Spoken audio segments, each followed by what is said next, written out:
नमस्कार, लोकमत न्यूज के YouTube channel में आप सभी का स्वागत है। पूरी दुनिया इस वक्त कोरोना वायरस के संकट से जूझ रहा है।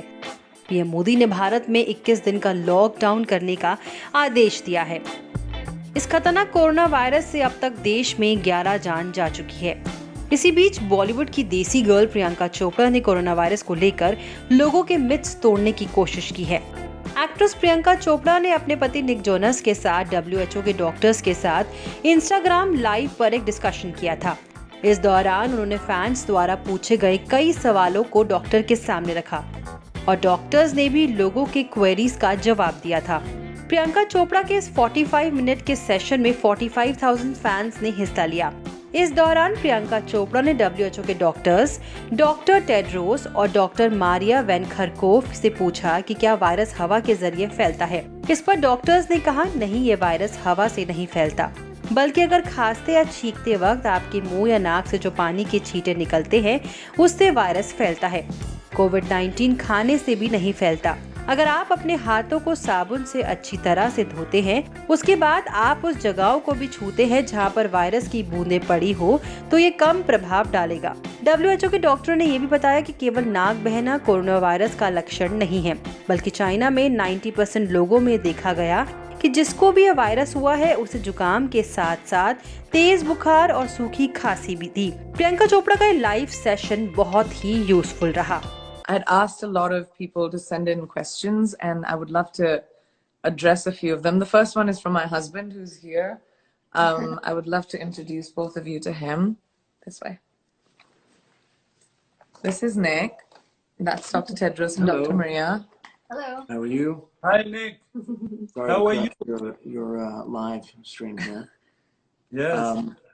Doing well. We're staying inside. We've been kind of locked down for 2.5, 3 weeks almost now. But I'll make my question quick. I'm a type 1 diabetic. She's asthmatic, and for both of us, I think we were concerned and had some fears early on about just being exposed and what the effects would be for us. So for other type 1 diabetics or diabetics type 2 as well, or people that have asthma or any other Or are respiratory, immunocompromised. what extra precautions should they take? And for me, what should I do to be just conscious of the effects that COVID-19 might have? Yeah. You want to start? Please. So what we know from cases that have been occurring across the globe is that there are certain people who are more at risk for developing severe disease. And those are individuals who have diabetes, they're individuals who have cardiovascular disease, have chronic respiratory disease, have cancer. And so these are people, and people of advanced age, so people who are over the age of 60. So we need to ensure that you can limit your exposure, your potential exposure to this virus as much as you can. So taking the measures that you just said of staying home for a couple of weeks is a good one. But we need other people who don't have those chronic conditions and who are younger to also help you. Because every single person who prevents themselves from getting infected prevents somebody else who could potentially be in a vulnerable category from getting infected. And I think if the one message we could get across to young people across the globe is that, as Dr. Tedros has said, you are not invincible.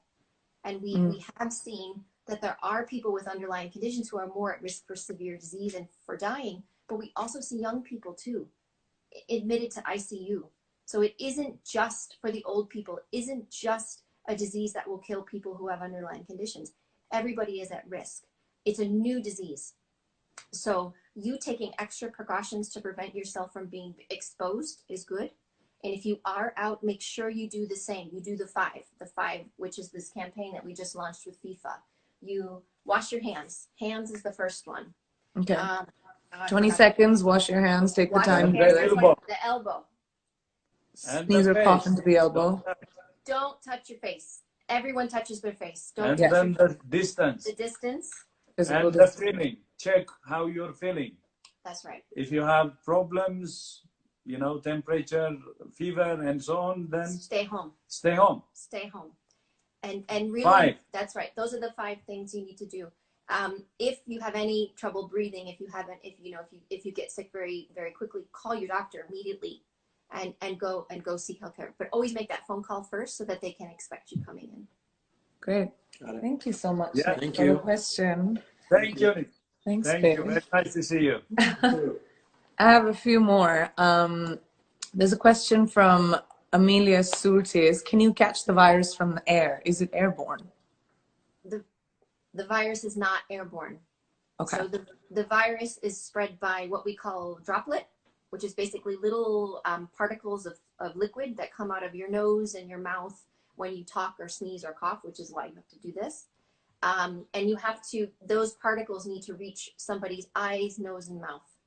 And so That's the only way you can contract it. So That's guys, right. that is something just that you guys need to know, that please don't be afraid. There's a very specific way in which this virus can be transmitted, and it's not through air, it's not through food, it's not through animals, right? It's not through food, it's not through animals. But the other thing I want to mention is that it could be through contact, fomites we call, which is Right. basically when those particles get on a surface, like a hard surface like this, if you touch it and the virus is there, and then you touch your eyes or your nose or your mouth, you can get infected that way. So If someone coughs into their hand and touches the table, and you touch the table and touch your eye, you Right. can get it. But that's a barrier. It doesn't mean because you touch the table you're infected. You Right. still have to touch your eyes. So if you wash your hands, use the alcohol rub, you kill the virus. The virus is gone. That is a great question. Another question I have from @Divya_Jyoti. If you have recovered from corona, can I get it again? We get this question a lot. So we don't have the full picture of this virus because we're still only 12 We're all weeks in. learning. We're all learning. But if I can mention, we know that more than 100,000 people out of those 400,000 cases have recovered. And that's also important to be part of the message. It is still scary, but people are recovering from this. And what we are expecting is for people who do get infected, that they will develop some kind of an immune response. We don't know how strong that is yet. We don't know how long that will last. So we're working with a number of countries to try to collect that data more systematically so that we can give a proper answer to that question. That's great. Another question, is COVID-19 vulnerable to heat? And if our house is warm, will the bacteria die? Mr. Nankis asks this question.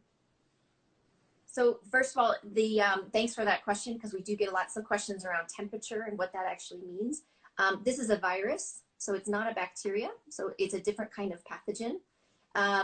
The virus can spread in different temperatures. We've seen it spread in cold temperatures in northern China. We've seen it spread in warmer temperature in Africa and in Singapore and in other places. There is some question about what may happen when the summertime comes in the northern hemisphere, and then the winter starts in the southern hemisphere, excuse me.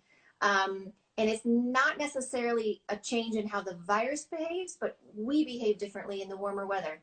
You know, we spend a lot more time outdoors, Right. indoors. So again, only 12 weeks in, so we're still trying to understand how this virus behaves, but there's, I don't know, hundreds of thousands of people that are looking at these types of questions, and we are working with as many of them across the globe as we possibly can to try to put that evidence together to help us better have an even stronger response. Well, thank you so much for clarifying that. Another question which I have is there a vaccine? Finding a vaccine will be crucial to a long-term solution to corona, obviously. Are you guys working with Gavi, the Vaccine Alliance, and others to produce a vaccine to ensure that everyone has access to it? Are you starting? Yeah. Yes, we have started that some weeks ago, more than 8 weeks ago, actually.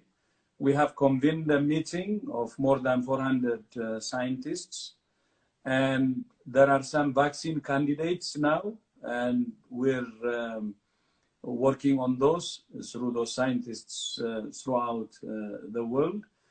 But the thing here is vaccines may not be ready between 12 months from now. Wow, So it'll it take may a year, you think? Yes, a year to 18 months, a year and a half. That's very good. You're using your elbow. So a year from 12 months to 18 months it may take. Oh, wow. But it's a very important investment, and we're working with Gavi, we're working with CEPI, we're working with other institutions and convening that platform in order to speed up the discovery of vaccine, but it takes time. So the idea is to do everything we can now, public health measures, to suppress and control the disease, but at the best in strategic issues like vaccines. Got it. Wow, it'll take a year. Is it possible to have COVID-19 and not have a fever? This is asked by Jen Lilly. It is. It would be rare though. So what we know for most people who have COVID-19 is that they have a fever, they have a dry cough, they have shortness of breath. It becomes difficult to breathe. And they may have some other symptoms like muscle pain. They may have a headache. Very few people will have a runny nose and sneeze and like you may see for the common cold or with the flu. But most people, about 90% of people in China, where we have huge case numbers, have reported fever. Yeah. Wow. So if someone has a cold, it could also be a common flu. It can. This is the really difficult thing about this is the gray area, isn't it? Is that you don't know what you have, but there are some distinguishing features. You know, this fever, dry cough, shortness of breath, that is COVID-19 and you need to get tested. And so the only way we can actually distinguish between each of these respiratory diseases is through testing. So it is important that that does happen, and it's important that we increase capacity across the globe. Technology, and we provide tests and we find tests for people who can't get it. Another question for you, Dr. Maria, what is co-infection? Can you get two viruses together? Yeah, co-infection means you're infected with multiple things at the same time. So some people can have influenza and COVID-19. Some people can have like a bacterial infection, like bacterial pneumonia and COVID-19. But yeah, that's what that means when you have the word co-infection. Got it. I'm just going to take 5 more minutes of your time, just ask a few more questions because they're just interesting. What surface does the virus live on? This is asked by @MarySkelly. So the virus itself doesn't live outside of the body unless you have a sick person that will cough or sneeze on. How long will that last if someone sneezes or something? So on hard surfaces, it depends on the type of surface. If it's like steel, so a lot of these studies are done in hospitals because they look at steel surfaces and plastics and things like that.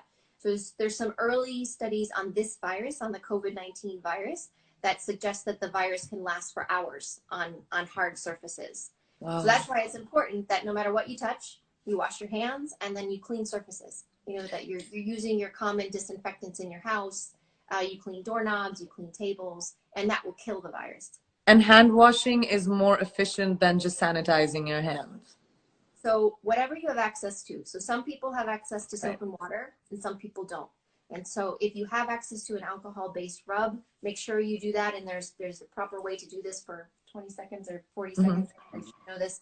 Or you wash your hands properly, sorry. But yes, you can kill, that's the point, is that there's a natural barrier that you have. And to wash your hands and to use that alcohol-based rub, even if you touch an infected surface, you can kill that virus. And thank you for accepting the challenge, by the way. I did. I have to do my 20-second. I have to find a song. I'm going to do it today. Just another question for low-income countries, because we're talking about water, Africa, India, places where people don't have access to water, soap, or even access to the education around coronavirus. What can governments or countries do so that we don't create a sort of pandemonium or a fear around, you know, the fact that people don't have access and they don't know? What can we do to support people who don't have the access to water and soap?